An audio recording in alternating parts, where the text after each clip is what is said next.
Christmas in July hits its midpoint this Yeah, Greg, week. could you do one a little more Griff, enthusiastically now? I don't want to interrupt you, Griff. I want to interrupt I don't want to you. interrupt your interruption, Griff. Let me interrupt your But- interruption.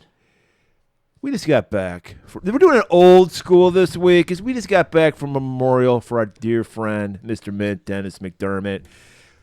And so we'll record while you're listening and enjoying Super Mario Brother episode. We are hard at work, toiling, doing a Wednesday nighter. This is this is original. Probably only 5 of you people remember this. Yeah. Recording on Wednesday night. Wednesday. You're gonna hear it a week from now. But we're recording on Wednesday. We all had to wear mullets with rat tails to the event. Oh, so that's how Dennis would want it. Exactly. So we're still kind of working out the hair and everything. I think it's a good situation. look. I think you should keep it. I mean, I know me. I'm gonna go ahead and make this look more like Jean-Claude Van Damme in the flashback scenes of Cyborg when he had that fucking That George Washington wig? George Washington wig. Yeah. Griff, you know how I feel about waiting for food. I refuse to do it. Yeah. So I've never been to Chick-fil-A, never will be until there's nobody in line. Yeah. I wonder how much of our audience knows about the elaborate line system that a Chick-fil-A has. It is very elaborate, but still too long a wait for me. Yeah. So I've never been there. It is intimidating when you look at it. We just had it. We were, like I said, we're at the memorial. We had it at a bar. Dive bar, as Dennis would want it. Exactly. This was their bar, apparently. Their bar, right. Like post-auction bar. And a lot of people came out. I was happy to see that. Oh, man. Happy to see, except for one piece of shit who will not be named, Jerry. Oh. Everybody else was there. I thought you were going to say Millhouse. Not my dog. No, he was there. Yeah, I know. He's a piece of shit, but he was there. I know. I thought the guy's name isn't Millhouse. He just looks like an adult version of the cartoon character from Simpsons. Exactly. Millhouse. No. So we're at this dive bar. Yes. And I go, great. I love me a bar burger. I do too. The wait. I mean, there was a lot of people. Was he the only person working? I saw maybe one other person waiting. Okay, and it was a sellout for Denny's event. Yeah, I mean, hey, I'm always sympathetic to wait staff. All right, exactly. 'Cause I don't want my food spat on. So we got the sassy waiter. We did. He liked to joke with us, but at the same time was like, I think you're serious. Yeah, he's like Rhea Perlman on Cheers. That's like kind of his thing. Because like I ordered a drink, he returned it to me in 5 minutes. Our buddy, you know him from the show, Pigeon, ordered a drink. It took 20 minutes for him to get his drink. Yeah, it was very uneven. Griff didn't want to get food yet. I wanted food. I was hungry. And Griff said, I'm not going to get anything. The guys took off. Like, how about me? Yeah. How about he looked at me in the face. I ordered my drink. Do you want food? And I said, no. And instead of asking Murray across from me, he was just like, yeah, I'm out of here. I'm a superstar. What the fuck's this guy's deal? It took 15 minutes before you got to put your order in. Minimum 15 minutes, and then another like 15 or 20 to get. We were like going, am I getting? Because he didn't write anything down. So I'm like, is he getting? Yeah, we were joking about that. Are you? I got it, and thankfully it was a good bar burger. I like it, a little pink in the middle. I like that. I like a lot of things pink in the middle, but that's another story. It's not for this week. That's a last week episode. Last week was our kids episode. Everything was pink in the middle last week. Yeah. I don't know what that means either, I Murray. don't either. But this week, Griff, I was like, has Griff lost it? Has he lost the plot? Has he lost his edge? I was worried. I was sweating. I think you listeners were too. You were like, oh my God, is this going to be just shit after shit after shit? I mean, I'm proud to say, shut up. Oh. I'm proud to say, Griff, this week you redeemed yourself. Thank you. You can always count on Fred Williamson, the hammer, to bring the hammer down. Oh. And give us some good shit to talk about. This isn't good. This is not a good movie. Oh no, but it's good for this show. It's for us, yeah. And thank you for the Hammerhead roses you gave me. I do deserve my flowers for picking this one, especially after Mario. Especially because you didn't watch it. That's usually the worst thing we do. We've done this a couple times. Yeah, and we're like, this sounds really good. I'm going to announce it. We haven't watched it. I'm going to announce it. And then we're like, oh, my God, this movie sucks while we're watching it. I feel like maybe you do this, too. I obviously don't know this how you make the sausage. You do this 11 months of the year. It's there's a gift. It comes from God. I mean, half the shit you're like, yeah, I watched this one 14 years ago. I think it's good. And then we do have recommendations from our fans, and oftentimes we do not scandals. We take your recommendations and just say, we're doing it, and we go forth and conquer. I'm glad you sidebar. I'm glad you brought up recommendations because we got our one awesome. Sorry, I'm burping into the mic. You gotta get that burger out of you, man.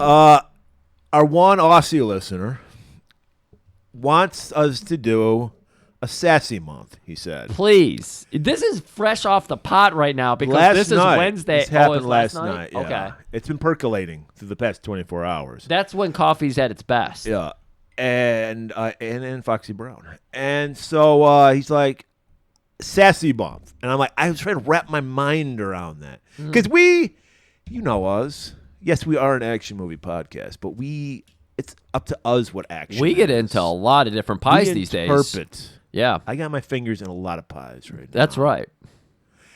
And pasty pies.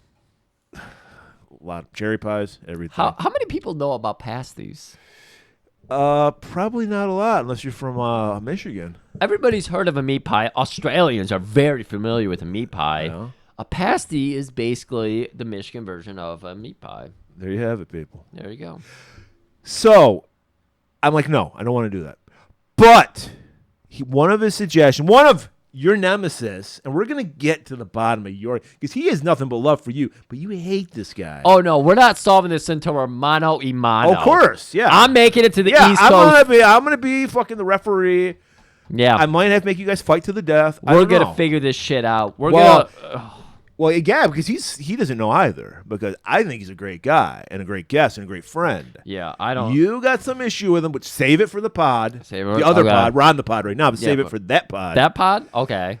He suggested just one of the guys, and I said it's interesting you say just one of the guys. Yeah. Because for years, this might be the first year we're just brainstorming. We're like, how do we reinvent the podcast? We're just like throwing out all these great ideas. Reinvent?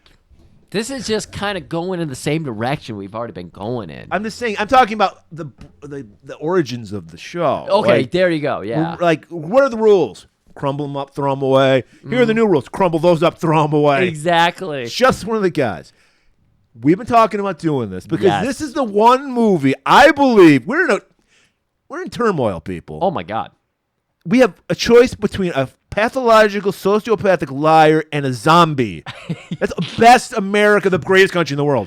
You come up with two 80-year-old fucking decrepit old men. And we have both parties telling us, this is the best we have to offer. What do you want? What more do you want? Everyone's at each other's throat in this country. But there's one thing that unites every man.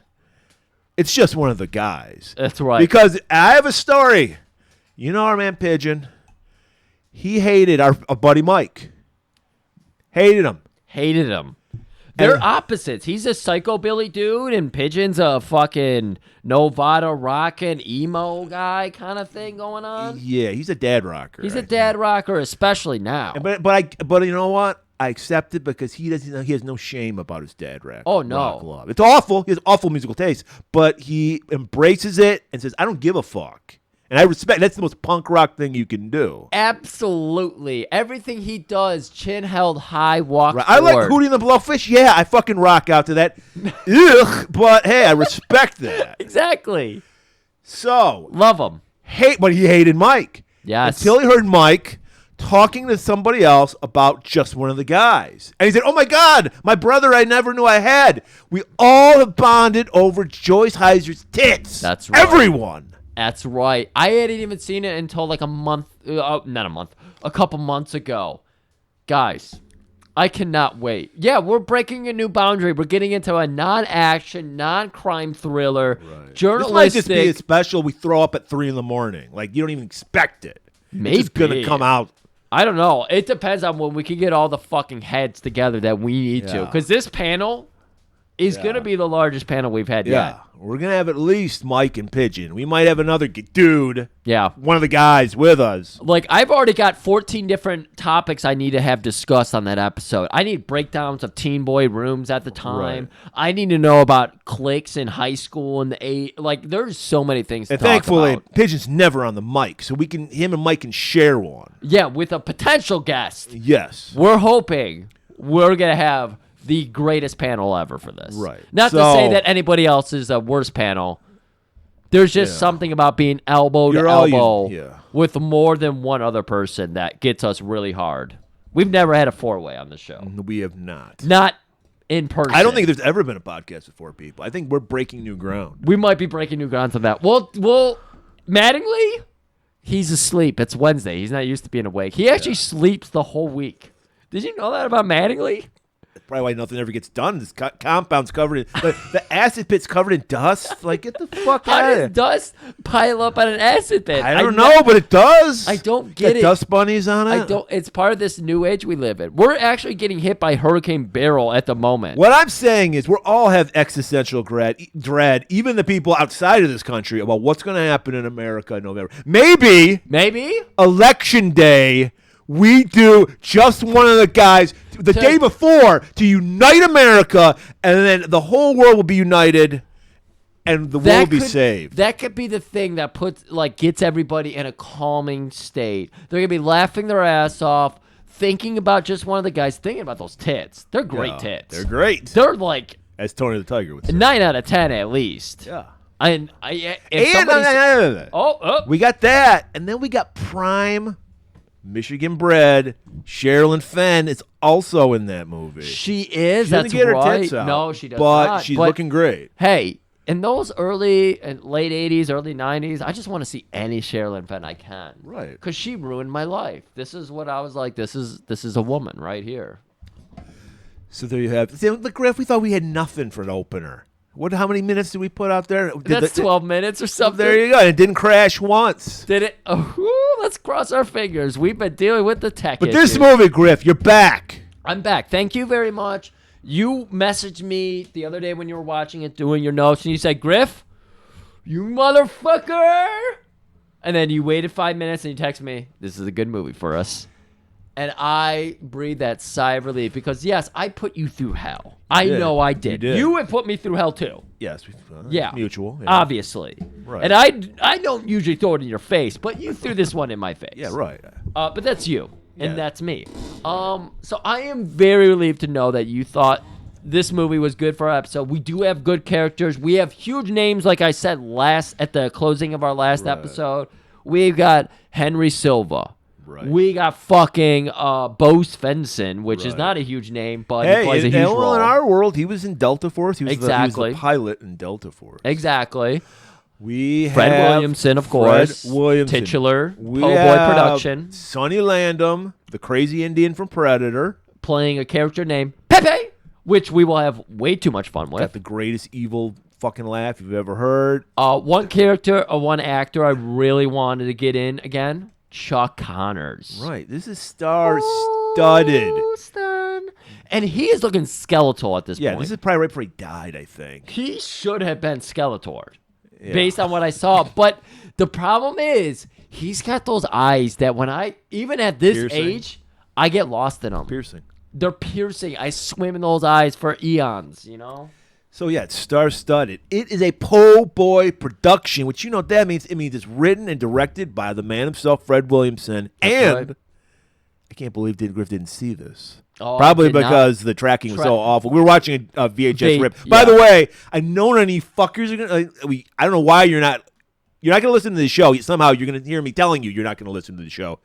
You better listen to the show. Yeah, listen to the show. Because this movie is... kind of a canon movie. It is. Because it was executive produced by Menachem Golan. There you go. And it's available on YouTube. So I want you to fucking watch it. Yeah. Respect us. And then listen and watch. I don't give a fuck the order. But watch this movie and listen to this episode. It's a perfect movie to play solitaire and have a movie on the screen next to it. You know, there's not a lot of deep thinking in this one. There's no thinking, which I appreciate because I was so tired this week. I didn't want to do notes.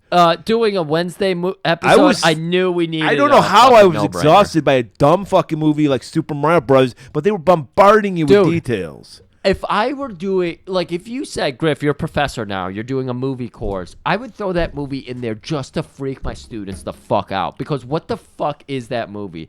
I could go for days about what the fuck that movie is. I will never want to watch that movie again. Would you ask the question, how did this get made? Oh, man. They probably did it. They did, actually. Well, what are they doing now? It took them 45 minutes to get through the whole movie. Took us 2.5 hours. Exactly. So what does that tell you? That they didn't figure out how it got made. Yeah, they don't know what they're talking about. They don't. They didn't even know what a Goomba was. Yeah. At least I knew what a Goomba is. Yeah, and you know what a cootie was too. Oh man, we're gonna talk cooties today. Big cooties. But Murray, I don't think we have anything more. This is the quick week. Does this movie have a trailer? This is a straight-to-video Playboy production. I might just find a commercial Fred Williamson was in or something and use that as the trailer because I think he was in commercials, right? I don't know. Maybe. I'm gonna try to Colt find 45. I don't know. I'm gonna try to find some 1-minute commercial or something with Fred Williamson and just use that as trailer. Sounds good to me. But until we get to the other side, I hope you guys are ready for this action-packed, kind of, Fred Williamson adventure of convicts and who is a good American. It is a political intrigue, political thriller. Political thriller. Yeah. A lot of leather. A lot of leather. Anything else you want to add to my outro here? You've already interrupted the outro, too. Oh, a lot of unattractive women. Okay, there's a lot of That's why you can tell it's a po' boy production and not a rich boy production. Yeah, the rich boy would have got the good women. Yeah. Yeah. Yeah. We got the downtrodden ones, yeah. We went to the... We got people willing to work for free. Exactly. For a ham sandwich. Whatever the fuck Fred offered them. Look at his dick. I don't know. I have a movie he made them black Caesar salads. That's probably what it was. Okay, everybody. All right, it's silly. It's Wednesday. You know what that means. You get podcast recording night. And on the other side of whatever the fuck I'm about to play you, we've got 3 days to a kill.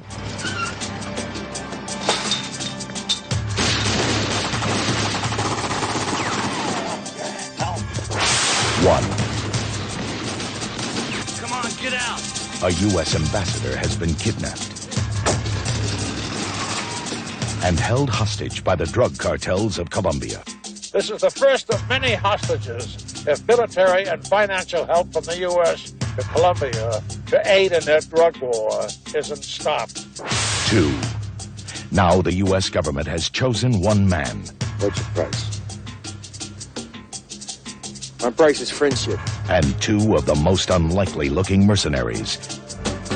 Don't get any ideas, partner. It's part of the mission, that's all. To go in and get him back. Perez plans to kill the hostage in 3 days. With just 3 days left. Got all your toys in place? You bet. It's gonna be like the 4th of July. To the kill.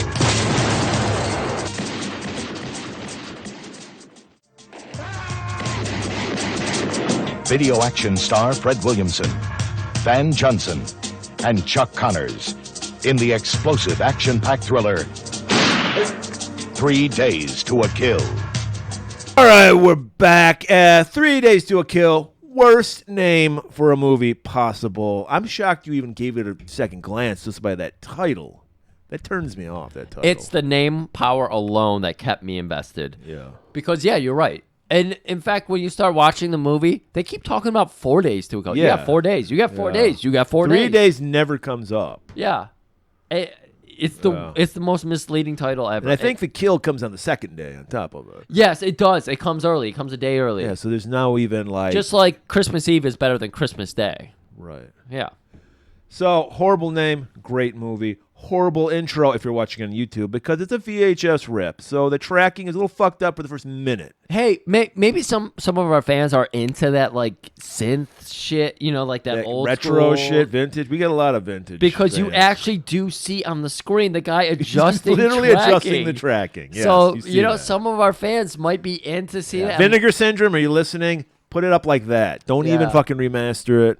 Oh yeah, we're gonna shoot all of Merman production movies on VHS tapes, so you're gonna get tracking They don't issues. know, we do that already. You guys don't know that we actually Wait, do video for Did this people show. not did people not know that we record every episode on VHS? But you have to order the VHS, and We send it out to every one of our fans. They gave us real addresses, right? They are our fans.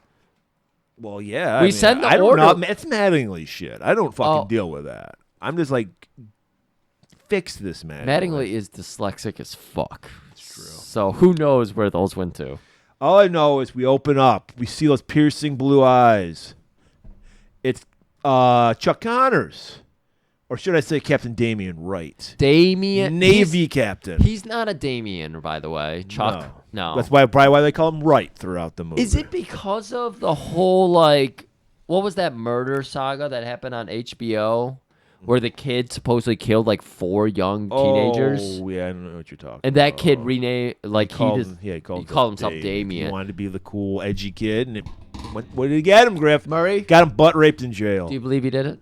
No, I don't believe he did. I think that crazy fucking stepdad did it. Yeah, exactly. I watched that documentary. It's good to know. But- So, He's no Damien. Chuck Connors. He's got beautiful blue eyes. but he does have a chilling, demonic look in that Matt Houston episode. Again, Skeletor. So there's a convoy. They're moving an ambassador, not but any ambassador to the World Security Council. Thank you for putting that in the notes. Barnes is his name. Tom Barnes. Tom Barnes. And I was trying to bring some not to edge be and I didn't. confused with your cat, Yeah. Barn. And so we see they're moving this guy to another military base. They stop. The guards open, let them in. I love Because this. there's a Jeep with like armed guards, and then there's Barnes and Wright in like a limo. Dude, yeah, there's like a full blue van that's just hanging out there. Yeah, This place is inconspicuous. It's midnight. It's middle of the night, and there's cars everywhere. There's a car with just baklava of villains hanging out, staring into the fucking camera. And then there was a Jeep. And here's the thing. I don't know if you're noticing this. Please notice this if you're not noticing this already. I've noticed that everybody with the newer Jeep nowadays has fucking trinkets lined up. I didn't notice that. Loud, obnoxious trinkets. So please notice that and report back to me because I cannot see somebody with like a Jeep Wrangler or whatever. They always have shit lined up. Interesting. So thank you. Look into that. But obviously villains. So the guards let the armed car Jeep through, and then they seal the inconspicuous van blocks the car with Barnes. Yeah. And then the guards open fire on the fucking brave Navy soldiers in that Jeep. We're Right. like, what the fuck's going on What is here? happening? So we got gunfire happening. We see the baklava men starting to shoot back. Chuck Connors just looking like, what is going on? I thought he was being kidnapped at first. I 'Cause thought I'm he like, was he's a star, Chuck Connors. as far as we know, he's the 3-day do a kill. Like, we got to get him back. No, Barnes is, and he is taken from the car and choppered away. That's right. And now we're cutting to, it's still the same night apparently, and we're watching as Captain Wright, who they call Colonel Wright later in the movie, a bunch of times. Did you catch that? I did not catch that. Yeah, Yolanda always calls him Colonel Wright. Well, we learn that there's some weird hijinks going on between those two. Yeah. So maybe he was trying to impress her. Okay, maybe that was what was He's going on. getting reamed out by a colonel, probably Colonel Howard. Yeah. And so they do all their meetings in the back of a car. So what was his name? Wright gets in the back seat. Damian Wright is Chuck Connors. And I don't remember. Howard.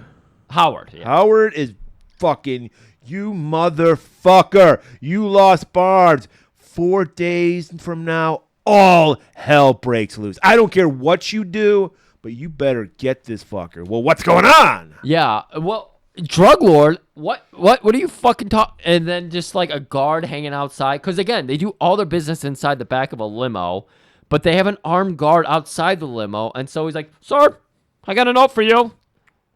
And it's from a drug lord. Ransom note from a Colombian the best drug lords come No. from Colombia. There's Can a we go back- beautiful Colombian drug lord. Can we go back to the old days when we just had Colombian drug lords? You know, it makes things so much easier.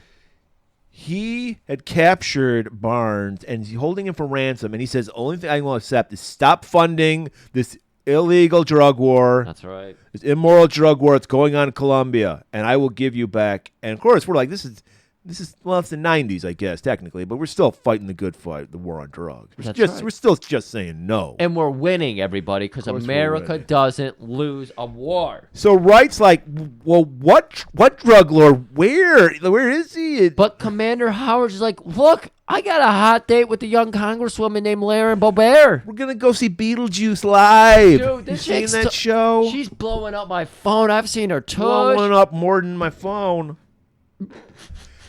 You figure it out, Wright. You figure it out.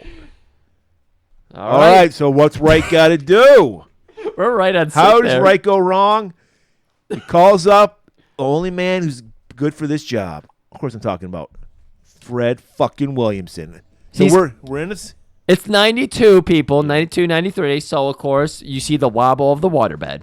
Yeah, and you see, I mean, this is, well, first of all, life begins at 50. I learned that my last birthday. So In March. For the Fred, yes.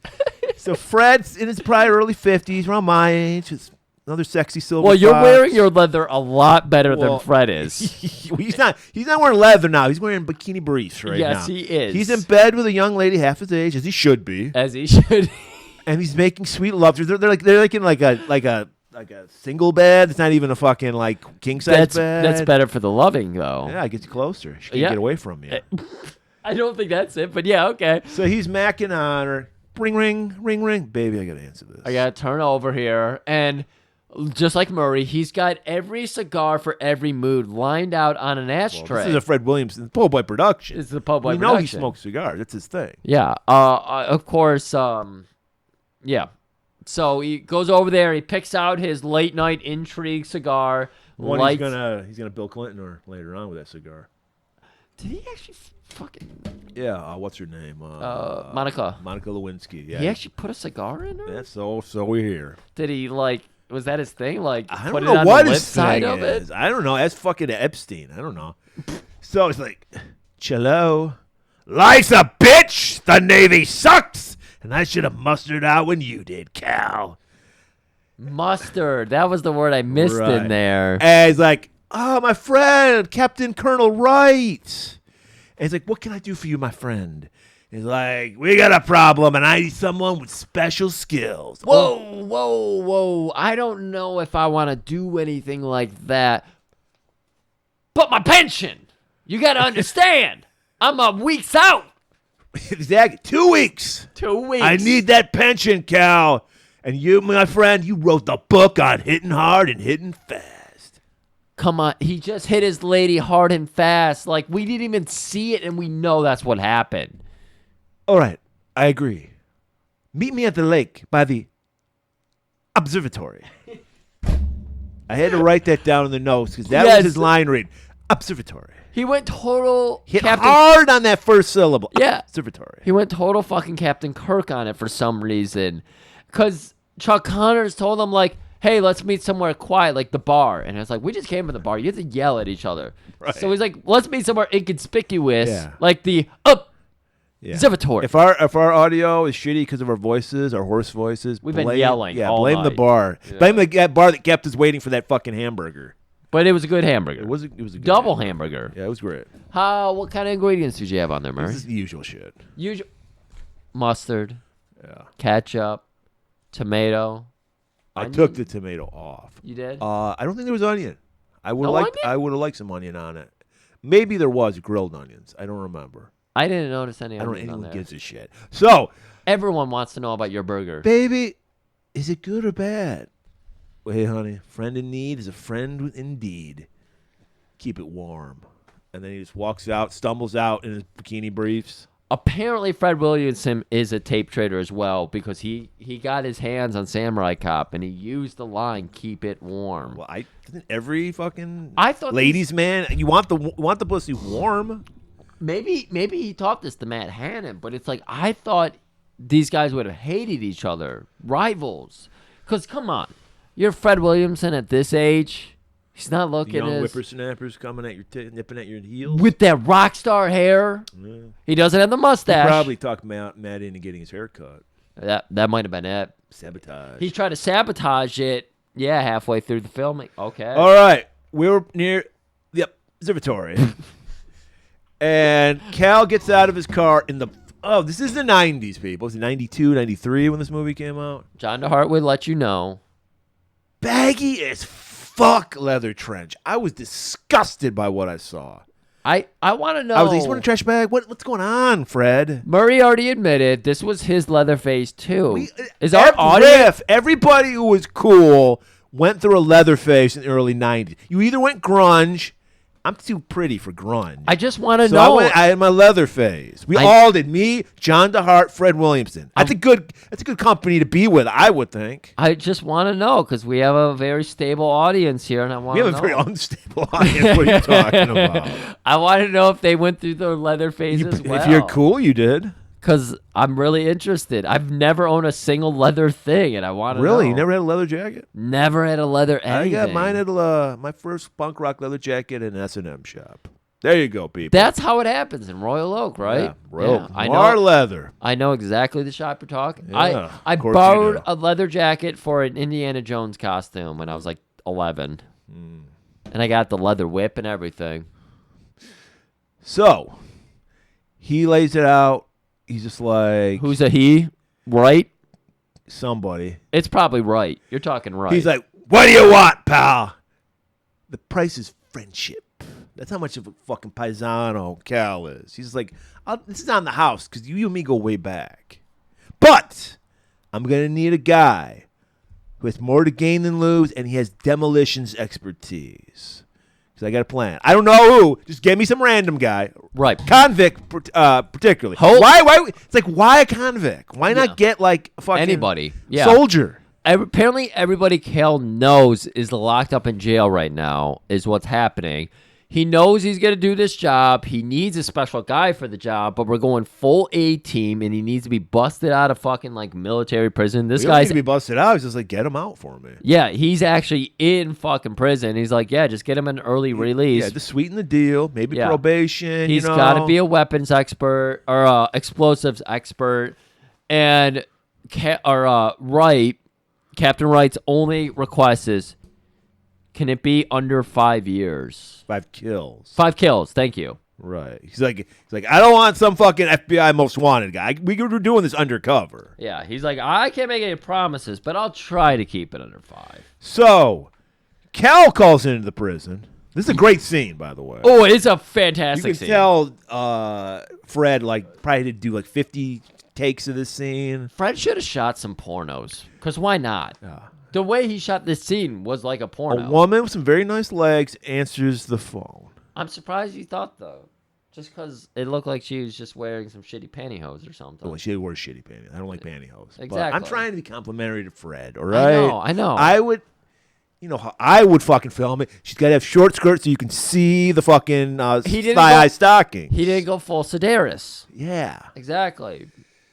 So we just see it like this weird pan where it goes, she goes on her legs, goes up a little when she talks, and then goes right back down the legs and holds. Zooms in, holds on her little skirt with, her legs in frame. And we just hold on that while we hear the dialogue. You need a guy? Explosive experts? Yeah, I got a guy right here. Rick Masters. And wasn't that like a famous criminal from Detroit, or Rick Masters? You talking about White Boy Rick? Yeah. I don't think his last name was Masters. Oh, okay. White Boy Rick. Yeah, that is exactly what I'm thinking of, though. He's a bank robber, so he knows how to blow up safes. Apparently, that's what he's in jail He's for. been 25 years in Atlanta. We can get you that guy. Yeah. Get him here. Where is he? Chicago? He's in Chicago. Yeah, this movie's all over the place. This movie, yeah, it's a lot of guerrilla shots, but it's like you cannot tell because some scenes everybody's bundled up, and other scenes no one's bundled up. It's bizarre. So we meet. This is where we get the scene where Rick's brought into a room, just like some motel, their whole room they're renting, and with these armed guard, he's handcuffed. He's a dangerous criminal. This is Bo Swenson's playing Rick. Yeah, that's all right. Looking very agile, I was gonna say elderly, but agile works. Well, he's definitely not 50. He's probably 67. Cal rolls up in another fresh leather outfit, leather pants, leather jacket. No, he was not wearing leather at this time. Were they? I couldn't tell. He was not. Because they were. I noticed they weren't tight leather. If it was leather, It was they were not. almost like bell bottoms, almost. Dude, he was wearing a suit at this first appearance. Okay. He leaves in a minute and comes back a minute later in the leather. Oh yeah. Okay. Okay.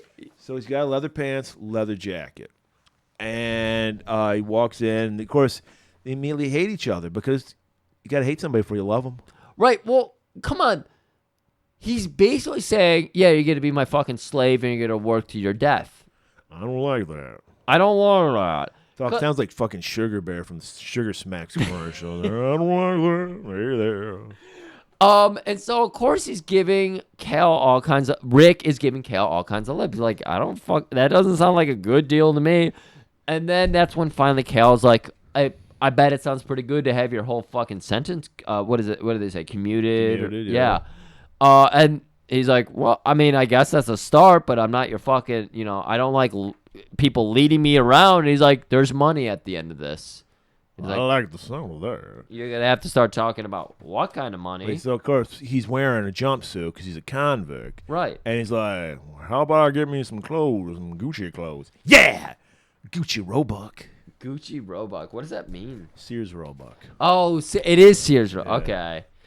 And this is where I start to not like Cal because he's like, if that's not good enough for you, I mean, I could put you back in prison with some more negatives added to it. Well, this is how you got to. Some people respond with the carrot, some people respond with the stick. Rick takes the stick. He takes the stick. Yeah, you know where he takes it. Yeah. Next scene. Cal Rick is all decked out in his suite. All right. He got him the clothes. Got some nice fresh white Reeboks. Relaxed fit jeans, members only jacket. He never got his clothes because they kept telling him it's in the trunk of Cal's car. But you remember what happens to Cal's car. Okay. In a few scenes, it gets blown up. So the joke about this whole movie is Rick never gets his Sears or his Gucci clothes. Yeah. So Cal meets up with Wright again to get the last info he needs. Right. He goes over to Rick's to pick him up for them to start to work together. He says hi or whatever. Cal walks out and Wright's there to explain to him about their new informant, Yolanda. A woman? What, you trying to get me killed? Yeah, Rick or Cal. Yolanda is a woman's name. I mean, unless her parents had a twisted sense of humor. Or they're really woke. And yeah. This is the dialogue of this movie. So he's like, this is the one thing I'm going to give you. The drug lord is moving Barnes to Mexico for reasons. We don't know why, but he's moving him to Mexico. Exactly. Because for the purpose of the story, we have to have somebody near us. Well, we know he needs a hostage to get the government to stop cracking down on the Colombian drug cartels. That's it. I know, but why is he going to Mexico? Because that's where Perez is. No, Perez is he moved him there. Perez is in Colombia. He moved Barnes to Mexico. Oh, yeah, of course. Yeah, you're right. For reasons. Cal doesn't like that.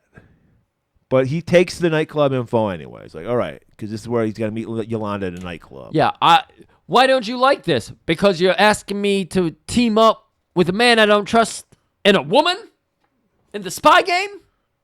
Woman will get you killed, man. Woman will get you killed. He understands the pussy fog, the power. I love that line to think about how this movie goes and how Cal works with this woman.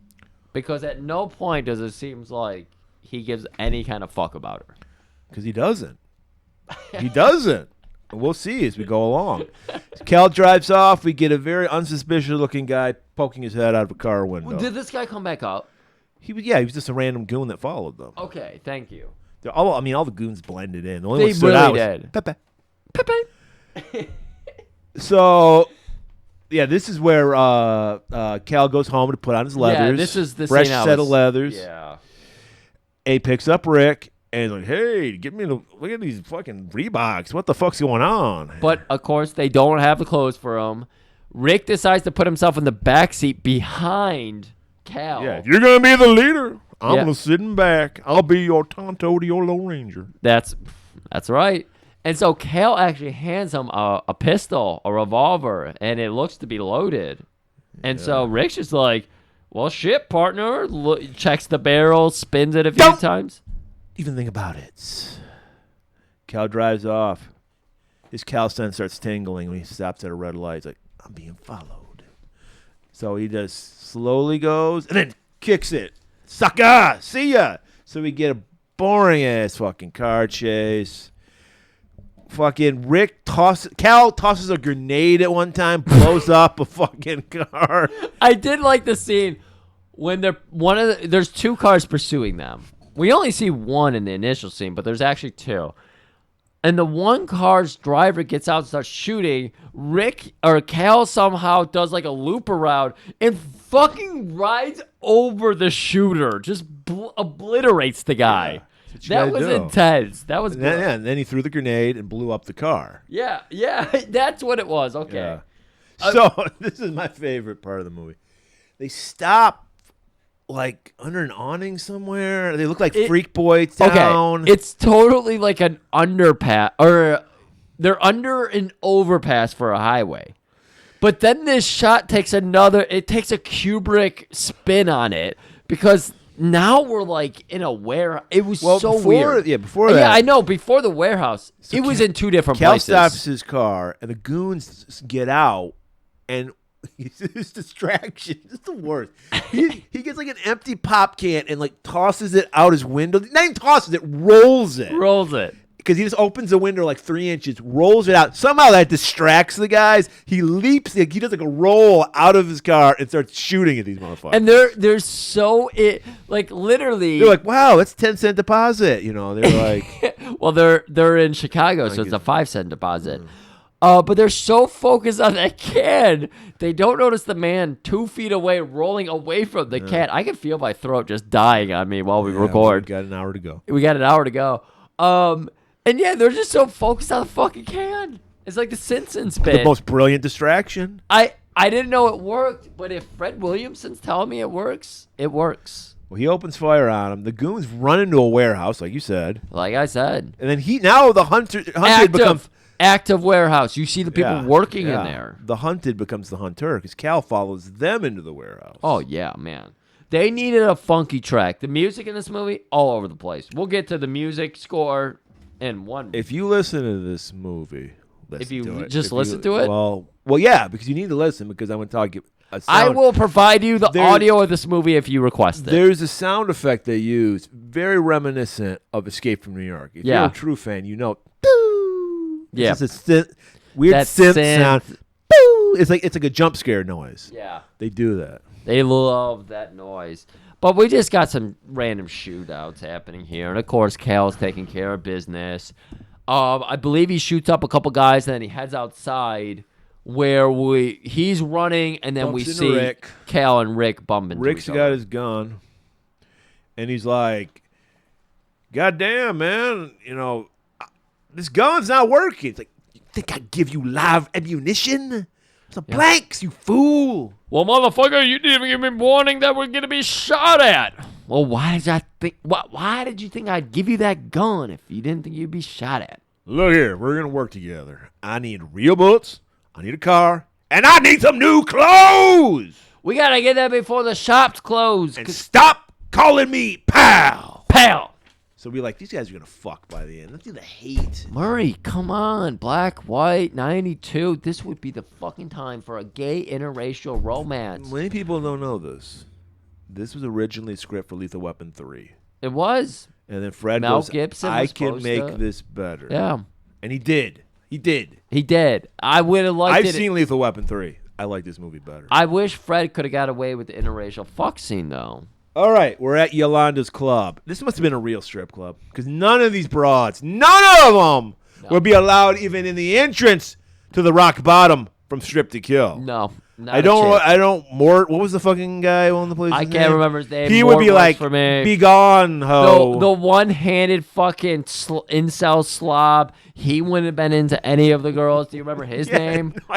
Exactly. You know, we need to go listen to that episode. Yeah, Great episode. we did this a month and a half ago, and we Yeah. don't remember any of them. Yeah. Guys, we watched too many movies. Yeah, we do. it so James you don't Woods have Cop. to. Go watch that. I watched that. So, these strippers were awful. They had to be real. No, they were fucking terrible. And like they had curves on them. I like this. Yolanda had. If this was actually Yolanda, she had an ass on her. She had some legs going on here. But man, you're not wrong. They're no strip to kill. They're strip to life. I was feeling too alive watching these people. So, Rick's been in jail for I don't know how long enough to want to get his dick wet. So when a stripper Under 5 years, according to when a stripper walks by, because this is the kind of strip club. A little extra $20, you can get whatever you want. Oh no, this is a garbage suburb of Chicago strip club. So yeah, we're right by the airport. If you listen, you can hear airplanes taking off. Oh yeah, no, this is like Rose City, Chicago, man. This is where you get all the fucking hookers. So out. Rick is like, I like what I see, and this girl goes, "These lips can suck the steel off a battleship." And then Cal bumps in, "Yeah, probably sink one too." Ooh, see, this is the dialogue you show up for a po' boy production for. And people. remember, these guys aren't buddies yet. This is a buddy. Well, I guess it's a buddy cop movie. No one's a cop, but this is a buddy movie. So this is just a bunch of cock blocking happening here. So right, exactly. Cal's Yeah. enjoying it.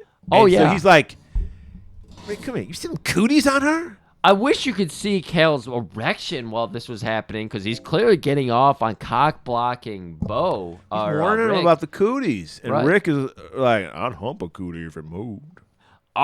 Fred, I don't know if you understand what it's like in the fucking clink. How do you hump a cootie? I don't understand that. But apparently this man is just like, I don't care how many bugs are crawling on my dick. As long as... But what is a cootie? Is it bugs? Is it sores? What is a cootie? Good question. I thought it was what I don't know which one. All I know it is you'd hump one if it moved. I don't want any of the sexual fucking things. So Rick is like, he wants to enjoy himself. He wants champagne and a bullet bad. So he's like, "Hey, hand me over some of that cash." That's where we get the John DeHart connection happening here, because Bo is apparently a man of the John DeHart connection, because he wants the bullet and champagne. The movie is technically called Bullets and Champagne.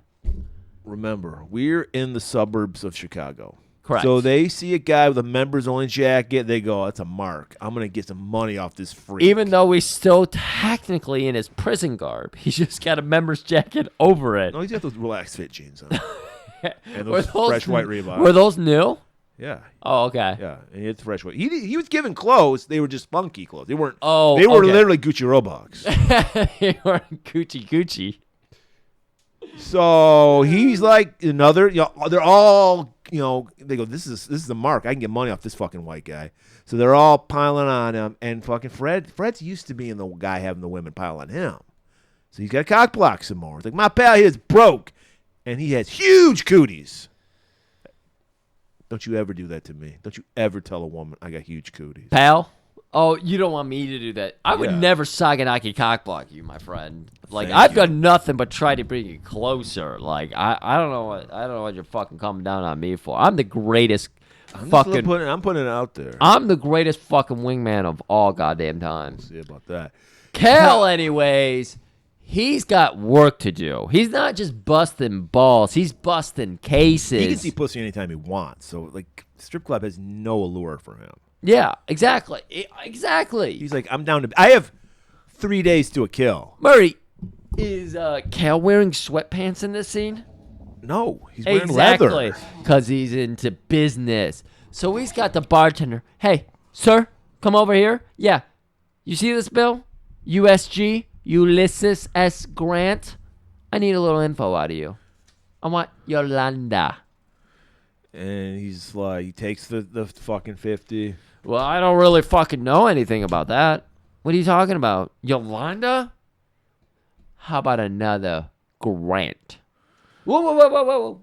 Name first. Location. I want her here. I want to see her in the flesh. You want to see your flesh? She's hitting the stage right now. And I want to say she's doing a great strip to kill fucking choreograph fucking Awful. dance. All the stripping was awful. You know, I talked about it in Strip to Kill.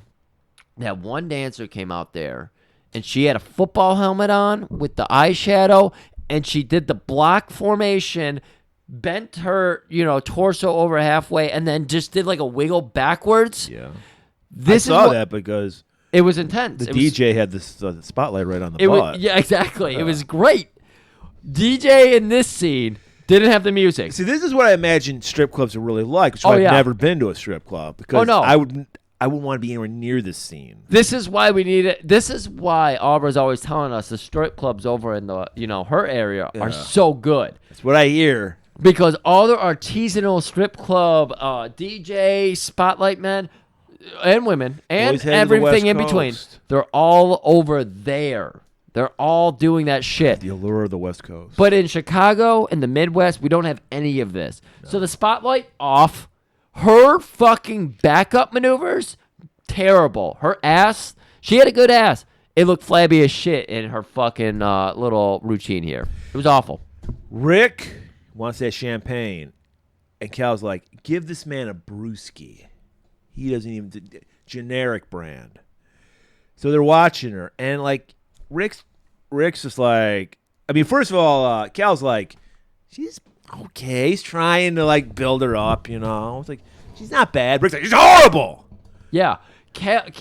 Rick is telling him. It's just like, you've been in jail. You don't like what you see? He's been like, I'll fuck anything with. Fuck a cootie. I'll fuck a cootie. An open sore he would fuck. I would fuck that. And then he sees Yolanda. What her moves are terrible. Maybe he's a Strip to Kill fan. And he sees that and he's just. Been to Portland. He's this. Oh, that's gotta She's be like, it. First of all, ankles, too thick. She does not have Griff ankles at all. Okay. Everybody. That's a Dennis reference. Dearly departed. I love you. Dance, no imagination, and there's some crazy flecks in her eyes. I don't know how we got that because the spotlight never hit her eye, but hey, I'm not going to argue with And then Rick. he's like, what are you talking about? And Rick's like, this comes up a lot. When I see somebody I don't think's on the up and up, my nose starts to itch. And that broad's making my nose itch. Well, I think you got it wrong about this one. Yolanda finishes her act, goes back, dresses in 3 seconds, comes back out. Are you looking for me? Cal goes back to talk to Yolanda. Room. And she was dressed when she came back out. Did you notice this continuity issue here? Then she goes in to take her clothes off again.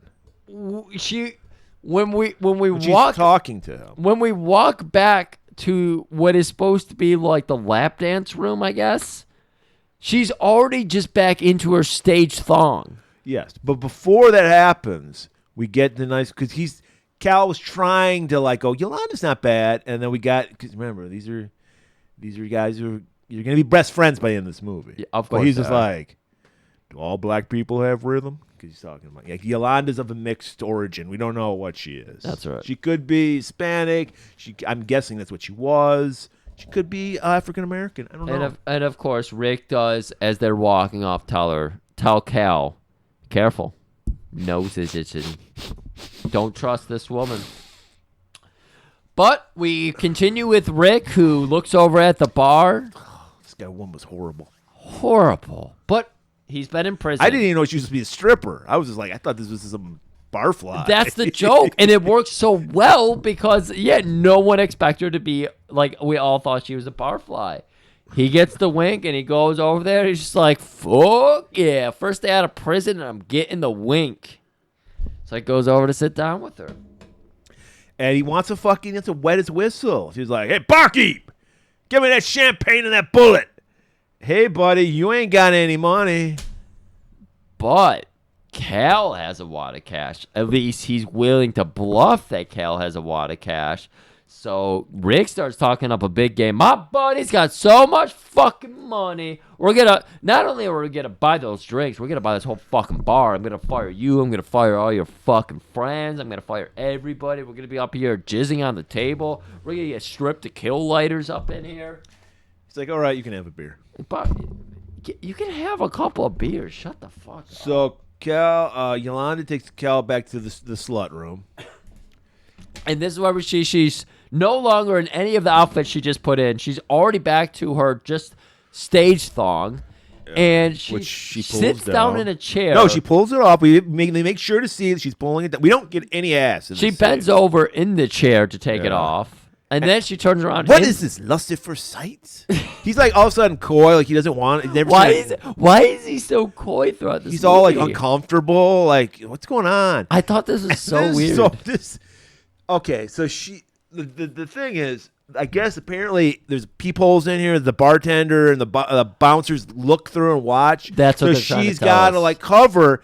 So she sits in a chair and puts her legs up in the air and spreads them. Like she's at a gynecologist visit. Yeah. It was so weird. And I didn't blame Cal for looking away because it's like, wait, what do you want? What do you want? Do you want me to fuck you? Do you want me to talk to you? You got news for me from Captain Wright. I need to talk to you for real. Right. So now they agree. Like, I don't know what happens, but he walks back out. Returns to Rick, and we learn that Rick, he's got a $500 tab. He's had 2 beers. Guys, 2. And what has happened is that he was apparently talking to one of the dancers. The barfly. The barfly we were... Rotund. Rotund is the word that Mario Brothers, the children's movie, taught us to use. The rotund woman apparently is a dancer, and her time is money. So he's being charged for that. But then the bouncers, there's 7 of them. They also had to watch them all have talk. different bandanas. You know what that means. Yeah, the bandana code is very strong in this movie. So cruise it up is all I'm gonna say. That's a little hint. So Cal's like, all right, I'll pay. I have my satchel in my trunk. Why don't you all just come meet me out at my car right now? One bouncer walks out. But he was with the them. biggest one. He was the biggest one.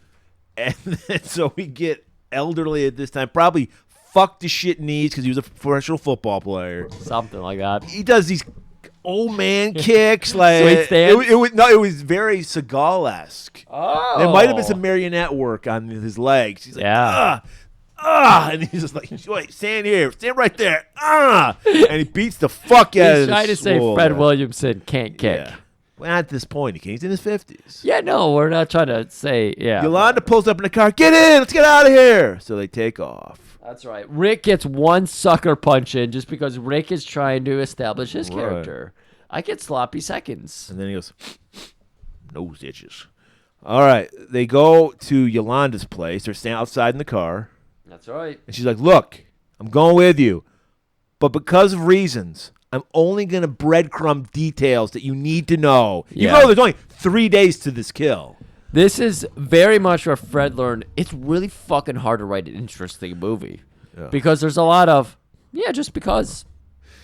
So no one, including us, the viewers, is happy with the situation, but we go along with it. So Yolanda's got to go change in her clothes, her outfit. She wants to change her outfit to grab a couple outfits because, of course, they're going to be going down to Mexico or something. That's the plan. They keep talking about how they have to catch a plane. They have to get near the border. Near the border, okay. El Paso.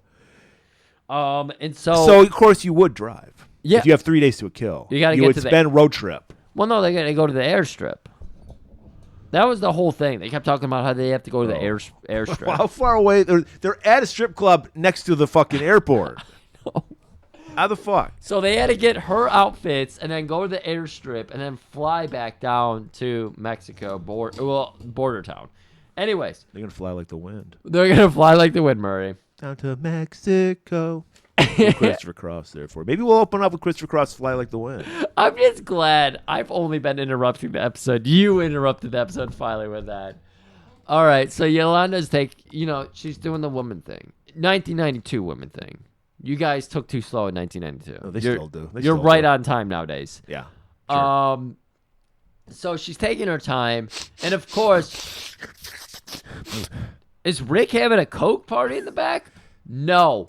His fucking Blues Clues are going wild. His Bose Clues. That broad's taking way too long, even by 1992 standards. She's selling us out, bro. I gotta tell you. Can I call you bro? I know you're a brother. Can I call you bro? I feel like we know each other. And he's like, and Cal's not, believing him. He's like, fuck this. I'm going to go and get myself a drink. Yeah. You just had 2 beers? Right. But he's like, I'm gonna walk. You're in the suburbs, friend.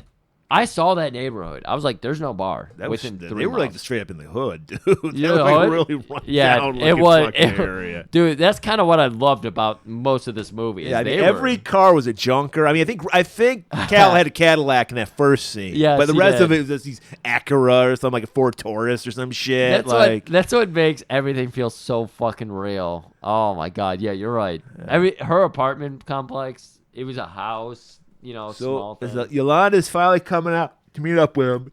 2 goons grab her. Yeah, So our boys open fire. two cars worth Yeah. of goons come in. One of the car sets comes out to grab Yolanda. So Rick's out of the way. He's walking around the corner, happens to spot the other car and starts shooting at him when he hears Cal shooting at the people capturing Yolanda. They manage to get her safe. Some of the goons get away. They get her in the car and they drive off. Well, and then before that, Rick goes, something about that broad. She made the call to those goons. He's saying this right in front of her face. She set us up, man. I ain't signed up for this yet. And she's like, fuck you. I would never do that. And the Cal's like, quiet. We are going to work together whether you like it or not. All right. And you know what, everybody? Guys, we're already like 80 minutes into this movie. We're so close to the end already. We have not talked about our villain, Henry motherfucking Silva. I wonder which wig he was wearing for this one, because he had 2. And he showed the director of Bronx Warriors. He says, which one do you want me to wear? And he said, that one. So he's shooting pool. He's a billiards man. That's right. He's got such great 90s shirts on. You And we probably love see them the all. great Sonny Landham. He is personal bodyguard / personal bartender. That's right. And he's like, sir, your white wine spritzer. Right here, sir. With a twist of lemon like you always like it. That's right. Thank you. I wish we could do Henry Silva justice. I might have to pepper a Pepe in there. I kept thinking he was saying Bebe. But it's Pepe. He's like, Pepe. Pepe. He's not even saying words. He's saying Pepe. Check it out, Pepe. Yes, sir. Pepe. Yes, sir. Pepe. Are you sure? Absolutely. Pepe. Pepe. Pepe, prepare the plane. Okay. But yeah, it's so fantastic. And I loved every time Henry said it, I was on the edge of my seat. This is what Henry does, though. This is why I wanted to get him in a griff miss. So a goon just walks in to tell Perez. Hey, boss, your guest is here. Gets punched in the face, flies down a flight of stairs. Don't you ever bother Mr. Perez again. You bother me, and then I bother you, and then we tell Mr. Perez. I didn't want to tell him his guest was here. And then he just snaps the guy's neck. I mean, Snaps he was his- intense. Sonny was intense. Excuse me. Pepe.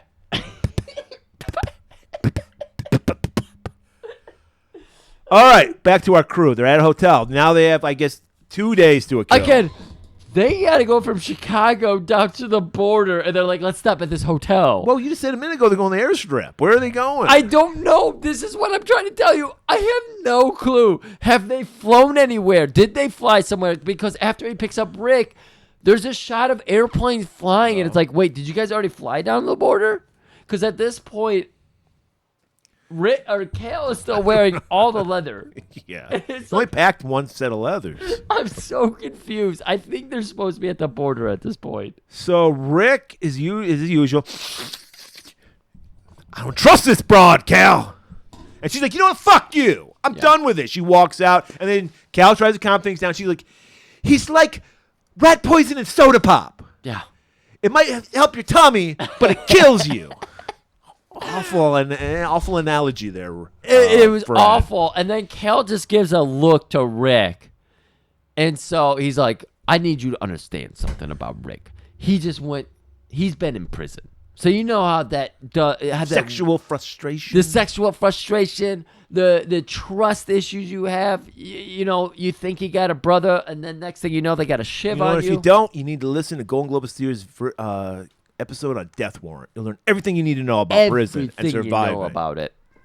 And so he looks at the two of them and just gives them a look with his eyes, and the two come together. I think we can make this work just for this, right? But we're not staying in the same room. Right, because we have 2 days to a kill now. That's right. And Cal's like, oh, don't worry. I'm in her room. You don't have to worry about that. I'm into her. You're not. You already said it. You're not into her. So Thick don't ankles. You got your own room. And so did we go straight to the shot at night? No, we go right to Perez. Oh, okay. Perez he's had Barnes for a couple of days. He's finally meeting Barnes. Oh, that's right. Oh, this is such a good. And he's like, you're going to work for me, aren't you? Are you going to be a nice, good hostage? Because if not, I can always replace you if you don't cooperate. And, of course, Pepe's got to chime in. We're going to fucking kill you. Ooh, Pepe. Calm down. Pepe. I love this. He does the little finger over his lips. Oh, quiet down, Pepe. Don't. And then Barnes, he's fucking like, what the fuck? So he wants a cool situation. He's like, oh, I see you have a chessboard there. Do you play chess? And then, I don't even get what fucking Perez says. He's like, in my own humble way, I do. What the fuck does that mean? Like, I play it like checkers? I imagine he just picks up the pieces and chucks it at it. And then Pepe, out of rage, like, show some goddamn respect. He's a grandmaster. He'll kick your ass on the chessboard. Have you heard of the Bochez twins? He's better than both of them combined. And he doesn't need no fucking anal bead in his asshole to tell us which move to boom! Enough. Be kind to our guest.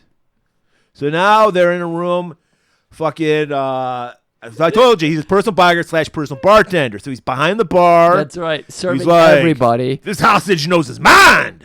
They have a couple. Because the guy asked for a Long Island iced tea. And yeah. He's like, this guy knows his mind.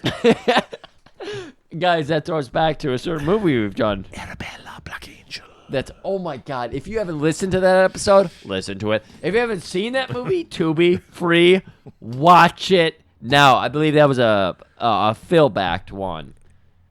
I don't like Phil, but he's right about this one.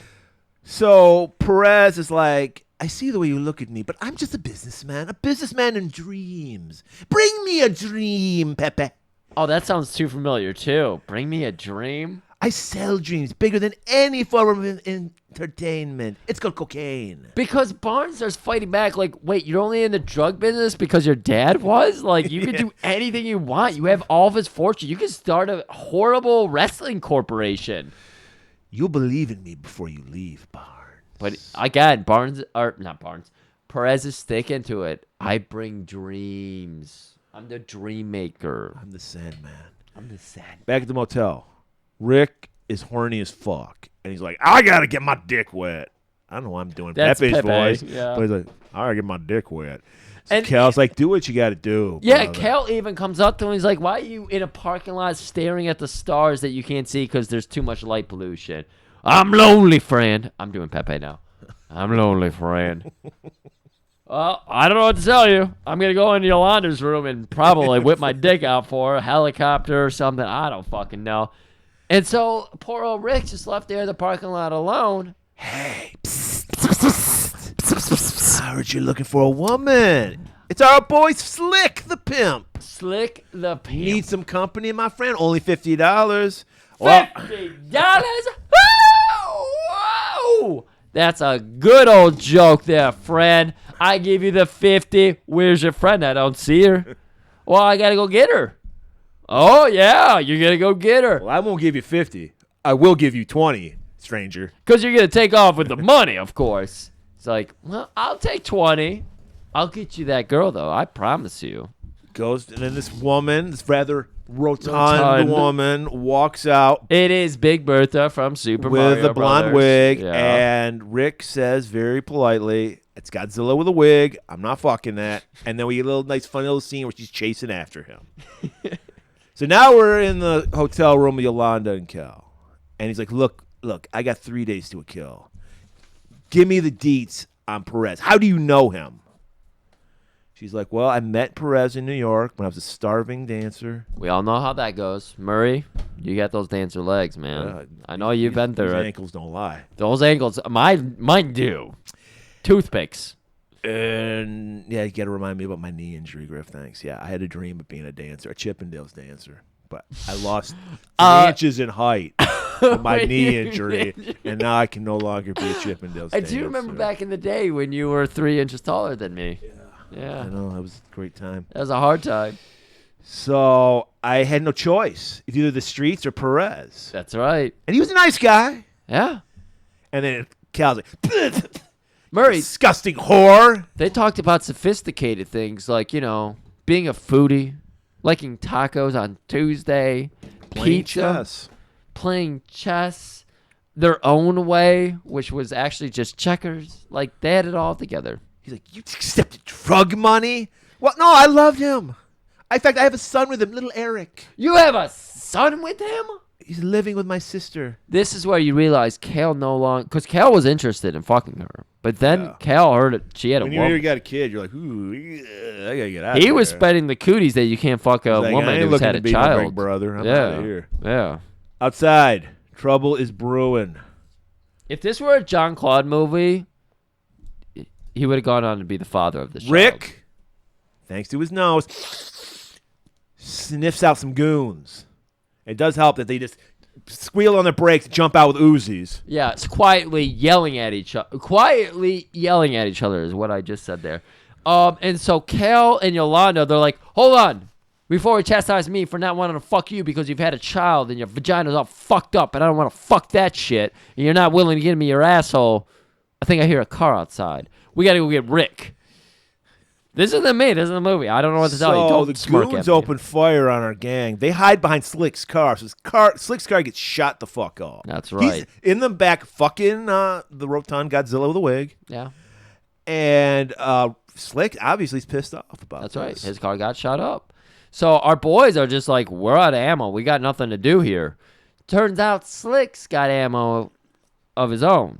He's not shooting blanks. He if Matt you will. Hunter's it, dude. Pulls out 2 Uzis and just opens fire on the fucking goons. And that ain't enough. He's hitting the goons too. He shoots the one in the knee, he shoots the other guy, and then he's like, "You motherfuckers are playing with me right now? Let me show you my little friend." Pulls out a bazooka A bazooka. and blows their car up. See, this And is then the good- demands, not even that, he demands they pay to get his car repaired. That's right. And he is not only a pimp, he's an insurance adjuster, and he's like, obviously $2,000 worth of damage to my car. That's right. I want $2,000. My girl worked a clear hour here, so that's going to be $100 more for that. So that's $2,100. So Godzilla with a wig, because she's a huge woman, very rotund, if you will, It's just, yeah, rotund. comes up to one of the goons, bigger than him, and puts her hand out. He's like, "Pay her, man!"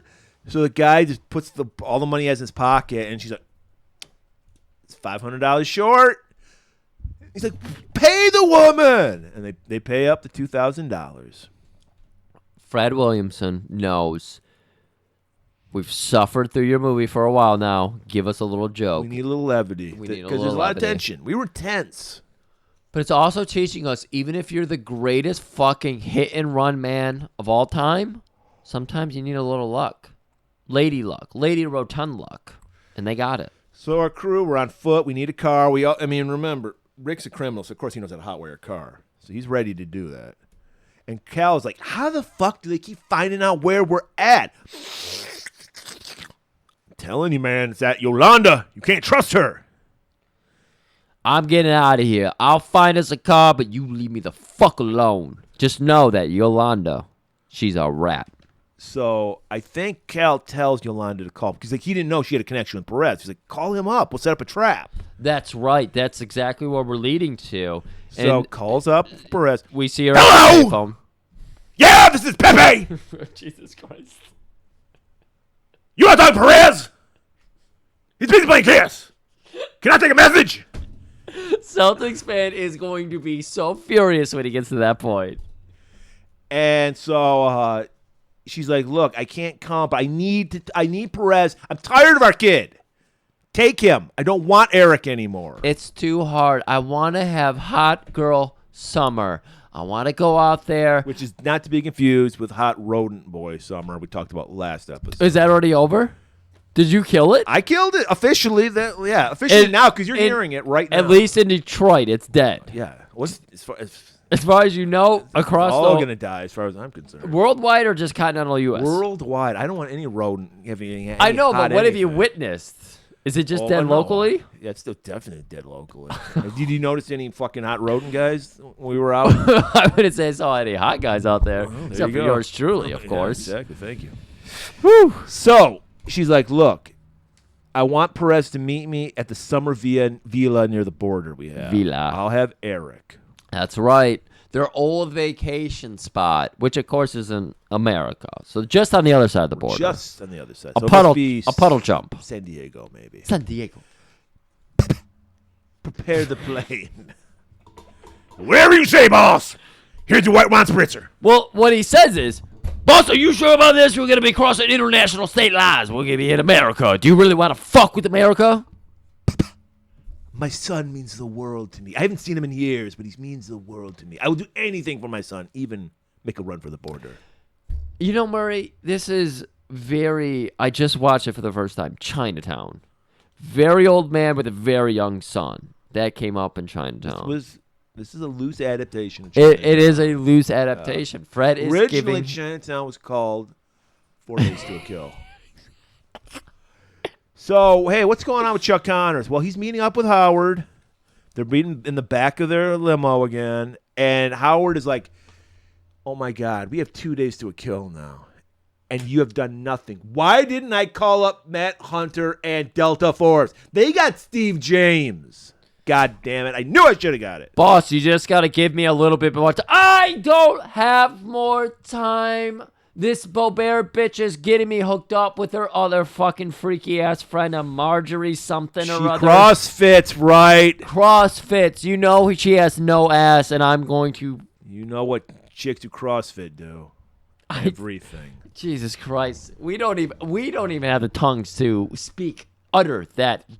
They do a lot with their tongues. I don't want to... These CrossFit girls. I'm disgusted by this conversation. Our crew arrives at the Villa with Eric, and he's like a zombie. Eric is an absolute zombie. Fred Williamson, for all he's done for us, doesn't know how to direct a child. Because this child is on I Lake... think they just grabbed a kid off the street. Dude, you're in this movie now. For real. Lake have a Soma. Because this kid has no idea where he's at. Rick can sense the tension. Absolutely nobody wants this kid. He's been living with Yolanda's sister. That's right. And so he reads the room. He probably had the same situation. Mom's probably a prostitute or something. He had to, leave the room. I have a friend coming over, little Rick. Yeah. Go in the closet.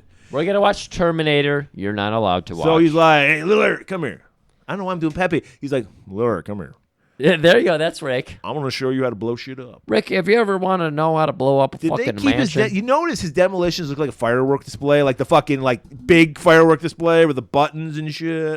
Yeah, it was a little ludicrous, if you will. How he set it up outside the house and everything. Like his tripwire. It was like... It was Christmas lights that he was setting up with a white package with black tape over it every, 5 feet. So after an hour, Rick has wired the entire house. And it's one wire, everybody. I just want you to know this. So wait. Okay. Please. We specifically got Rick because he's a demolitions expert. Yes, of course. They knew this was going to happen. They knew this was going to happen. Before he even knew about Yolanda. Yes. And any Villa. Yes. He knew this is what they were going to do with it. Maybe he had an idea. I need to finish this mission. I have to blow something up. Hey, this is why you're not going on the word of Cal. You're going on the word of Captain Damian Wright. He knew exactly what he needed. So Rick's like, all right, I have the whole house wired. Yolanda stops Cal. Right before anything happens, He hands him a note. This is my sister's address. If anything happens to me, little Eric, make sure he goes back there. Even if nothing happens to me, make sure he goes back to my sister. All right, and we'll continue to add in the big players. So Perez, like we said, he's on the south side of the border. He's flying in, lands, gets in the limos. Pepe, they arrive at the villa, and Pepe gets out, and he's like, got to inspect everything. Sir, let me check everything out. And he's like, all right, it's all clear. He just like opens the door, and he's like, all clear, sir. I'm so glad you said it. He throws the front door open. All clear. So Perez meets up with Yolanda alone. That's right. Pepe, get Eric for me. That's right. I love it's like they're like doing a duet. All rage and screaming from Pepe. So calm, cool, collected. Henry Silva. Yeah. Well, this is why I needed more Silva in my life. He's been such a good villain for us in so many movies. I want my coffee with no sugar. It makes me insane. So he pulls her in for a nice smooch and goes, baby, I'm addicted to you. I love you. But you betrayed me. Take her and do whatever you want with this whore. And after you're fun, find her enemies and kill them. Slowly. I really hope all those pick up on the mic because I don't know if they will. But Murray has so many times said Pepe, but just with little puffs of air because that's how Silva says it. Oh, so, God. Pepe is ecstatic. He's always wanted to rape Yolanda, but he couldn't because that was the boss's girl. Yeah.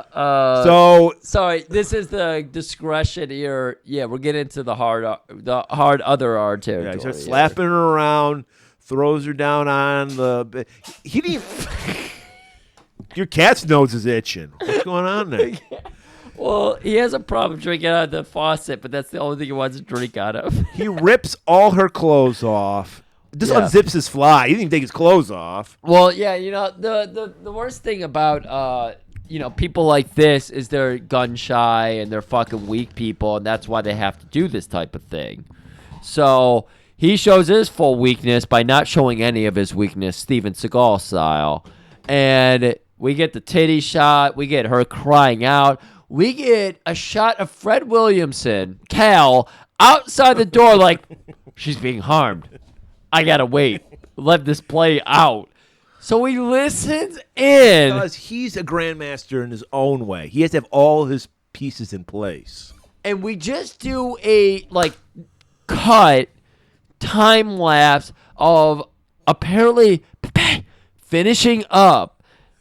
And then Cal waits for Pepe to leave. She's like comatose, laying on her face on the fucking couch, naked. We don't know how much time's elapsed for her being sexually assaulted.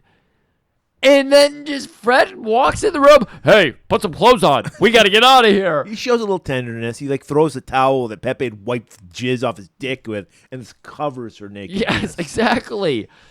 And then he's like, we got to get out of here. Where's your son, Eric? Put it together, woman. What's your problem? We got to save your son. Here's a gun. That solves everything. Yeah. And then we cut to them going out by the pool, and she's fine, fully dressed again. Right. And then all hell breaks loose. That's Rick's cue. Bum, bum, bum, bum, bum, bum, bum. Yes, he had music time to his explosions. Na, na, na, na, na, na, na. Boom, boom, boom, boom. I think one explosion goes off, too. It's not even like this big fucking thing. They kept showing these people who are getting... Okay. Rick is in an enclosed area. Yeah, my cat's doing some shit over here. And then you've got Kale out there being jumped by Perez's guys. And somehow Rick knows there's a guy jumping him right now. And he's got a light switch board, for mic system. 1,000 buttons. And he goes, B12. And it blows up the guy about to shoot Cal. Why he needed an expert. That's why he put up with Rick's bullshit. Exactly. And Rick did not phone it in. He murders everybody, blows everybody up. Eric is saved and runs to Rick, and Eric and Rick That's are his just new father. blowing. That's his new father. Yeah. Dude, yeah, it is. Who knew that Eric. that's what Rick needed in his life was a Eric, fucking You ever kill a man? adopted son? Push that button. Push that button there. So everything's looking good until Yolanda gets shot like 4 times in the chest. Right. And she's like, I don't want to die. This is horrible. Bum, bum, Sonny bum. Lanham, greatest evil bad guy laugh in the biz. He- That's why the Predator stole his laugh. That's right. And he's just like, I'm going to give you one last penetration, you whore. One last caress, if Pulls you out will. the fucking ice pick, screws it on the handle, stabs her in the chest. Laughs as he walks off. Cal shows up. Oh, you're dead. All right, I gotta move on. And then like Pepe's like hiding behind there's like a wall around the villa, and he's hiding behind the door, and he steps out with his gun, and he just throws down. You wouldn't shoot on an unarmed man now, would you? And so Cal's like, no, I wouldn't. Show yourself. And I bet you'd like to get your hands on me for what I did to that whore.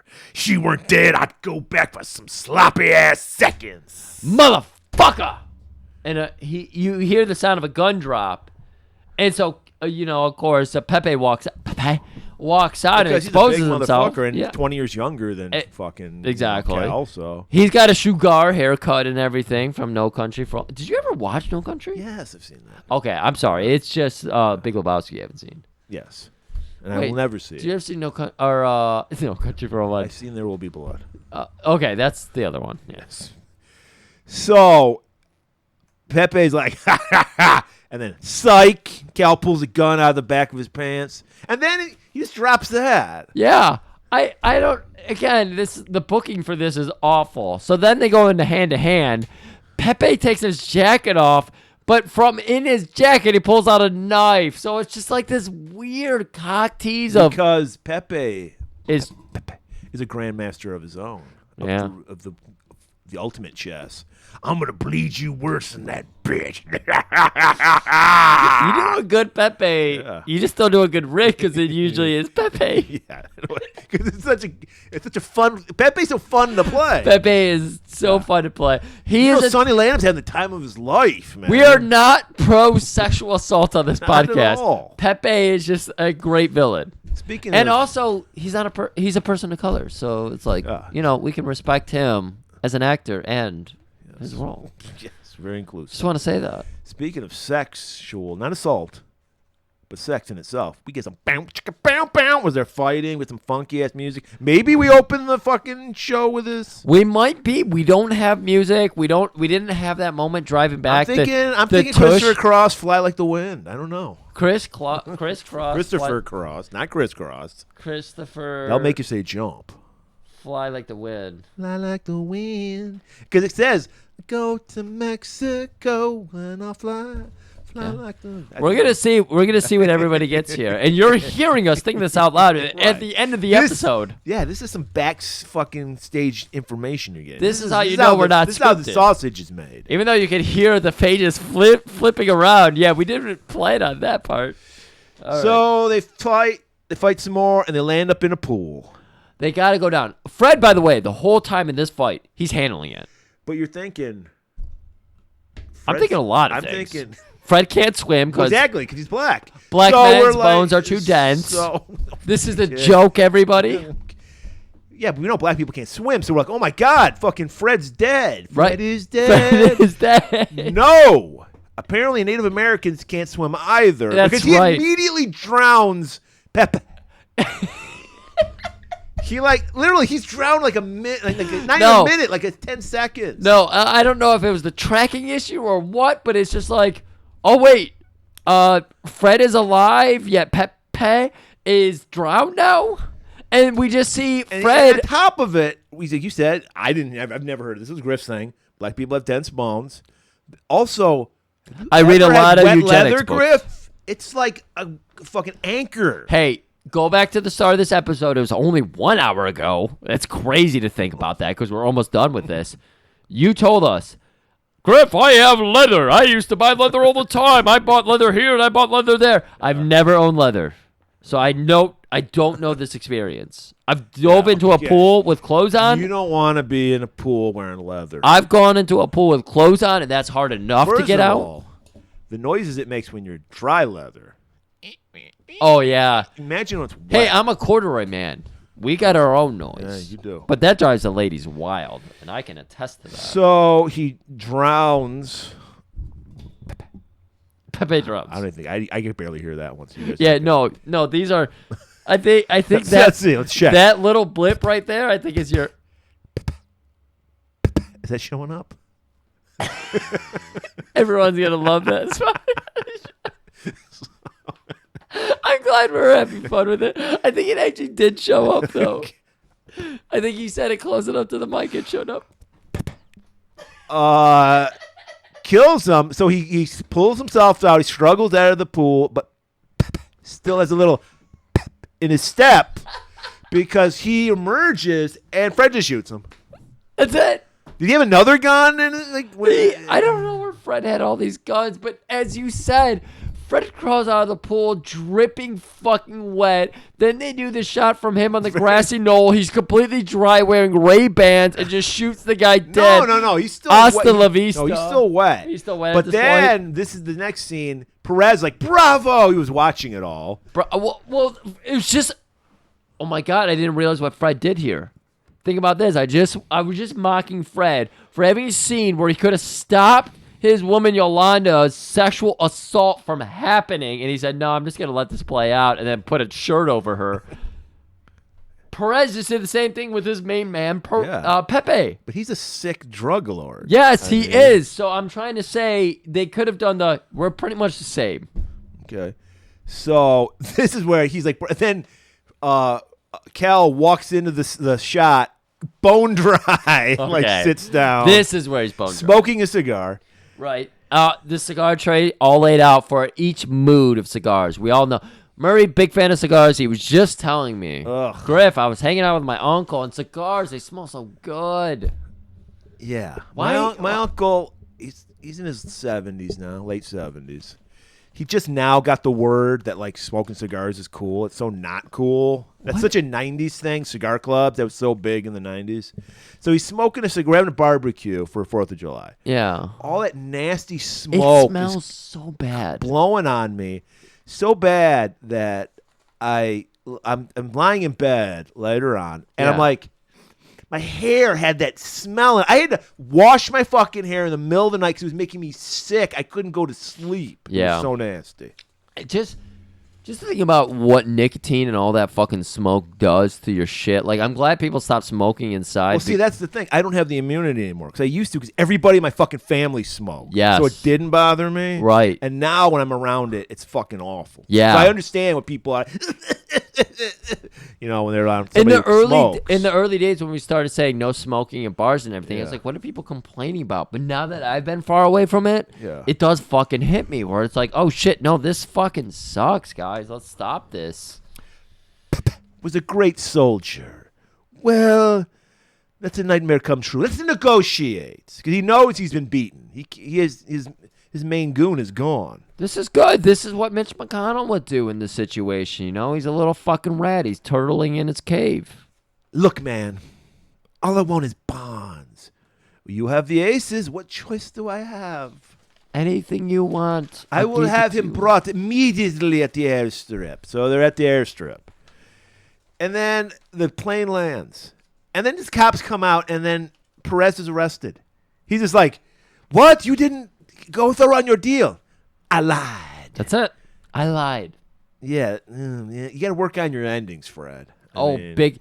Endings are absolutely the hardest part. You can't do cliffhangers. Nowadays, all we do is these fucking prolonged shows where it's just like, we don't want to end this. Yeah. Let's cliffhang it. Try to do another season. Yeah. It's worked out for the most part. Game of Thrones people like for the most I part. love the ending of Game of Thrones, one of the best endings to any series. Well, that's what I mean. It was so good until they had to end it. What I could see because it was so dark, too. Oh, was it? Yeah, Really? it was all the battle scenes were like really dark. I've read all the books multiple times. It's a good show until they run out of book. Yeah, exactly. Then it goes That's off what the I've always heard. rails. Yeah. I've watched 3 episodes of the show. I'd never care to pick it up. So Barnes, he's in rescue, so he's got to thank his heroes. So he goes up to fucking Rick and Cal. Anything you boys need. I'm the war administrator council or something. I could get you guys anything He's you want. the ambassador to the World Security Council. Taylor Swift concert. Do you guys want to be front row for that? You could see her coochie. You could see her cooties. And of course, Bo's like, fuck Rick. Rick wants to see them coots. And then Cal just puts his finger up to Rick and says, shh, baby boy. Knowing that you're alive is reward enough. That's it. That's all we needed. We're satisfied. But he pulls out this crumpled piece of paper with Yolanda's blood on it. I think this is like, I don't want nothing to do with that kid, Eric. I think this is his aunt's dress. Take care of that kid. This is some hoe who had a kid. Take care of it. Rick is just like, huh? What is going on? This is my chance. What are you doing? This guy has connection. Don't worry, pal. The eagle will dump on you soon enough. Now that's something, right? That's something. Back to Chicago. We're on the lake next to the observatory. Cal is meeting up with Wright. Nighttime.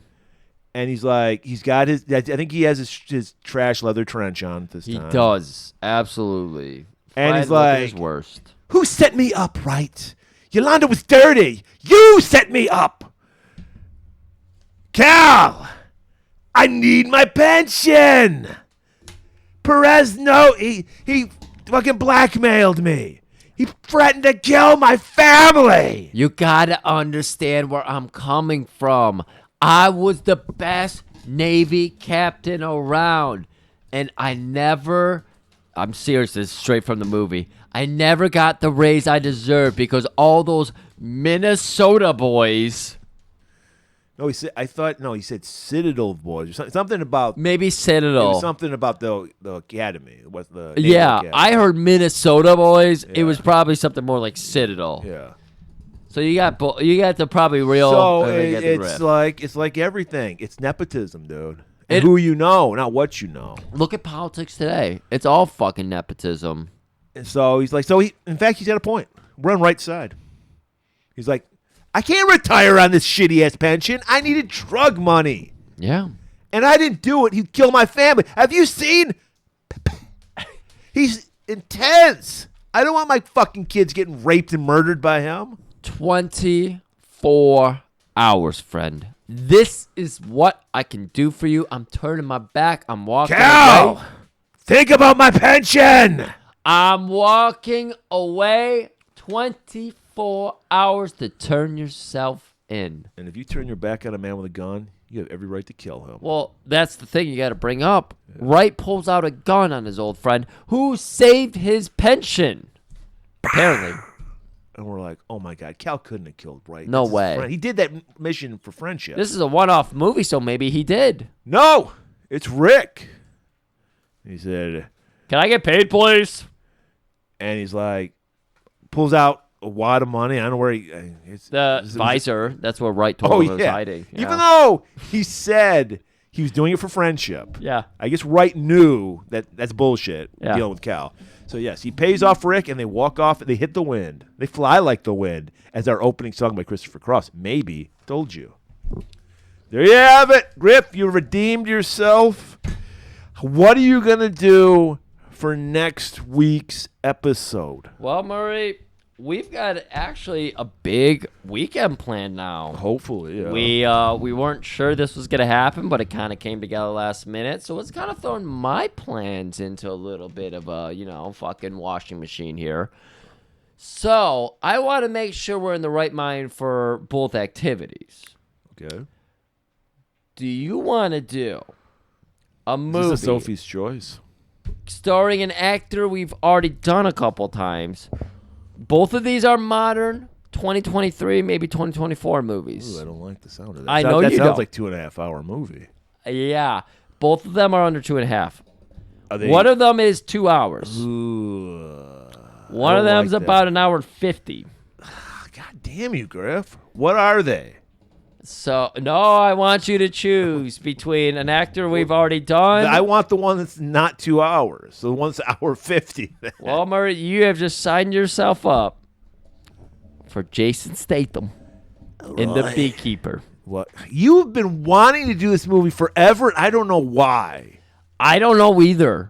But We could have done The Mechanic Part 2, which I told you I watched, and it was even worse than the first one. We can still do that because you control 11 months out of the fucking year. Yes, that's true. The other choice you were going to get that we're going to do eventually in the future, everybody, is the new Roadhouse movie. But that is a 2-hour... That's a Sophie's choice, Griff. I'd rather do Roadhouse, but it's longer. I know. It's like a 2-hour, 10-minute movie or something. And so when you said, yeah, we might be doing this other thing, I was like, we might need a shorter movie. So that's why... I guess I got to dust off my Statham impression. So we're going to be talking Denny's next week. We're going to be talking about that sweet, sweet cup of Arabica bean. A Rabaden bean. We're talking about that gritty Mexican filter. Oh my God, it's probably got so much Mexican. I really wanted to do Roadhouse, but yeah, we got to do a shorter movie. We need to be. We need to be right. I need to be fresh for what we got to be fresh for next Saturday. Yeah. So hey, everybody, we're doing a new movie.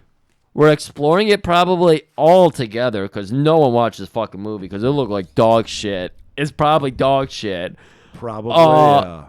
Action movies have lost their way, and so, yeah, if you like listening to us hate on a fucking movie... Which they do, judging by our Super Mario Brothers numbers. Right. We listen. We hear what you like. You like listening to us. We don't always do what you say, but we do listen. Yeah, exactly. We do our own thing a lot of the time, but we know what you like. Our hatred. And there's probably going to be a lot of hatred next week. So I'll be listening, and I hope... you're listening. And you have an exceptional mind. Do you play chess? In my own humble way. He's a goddamn game master. What the fuck are you? Hey!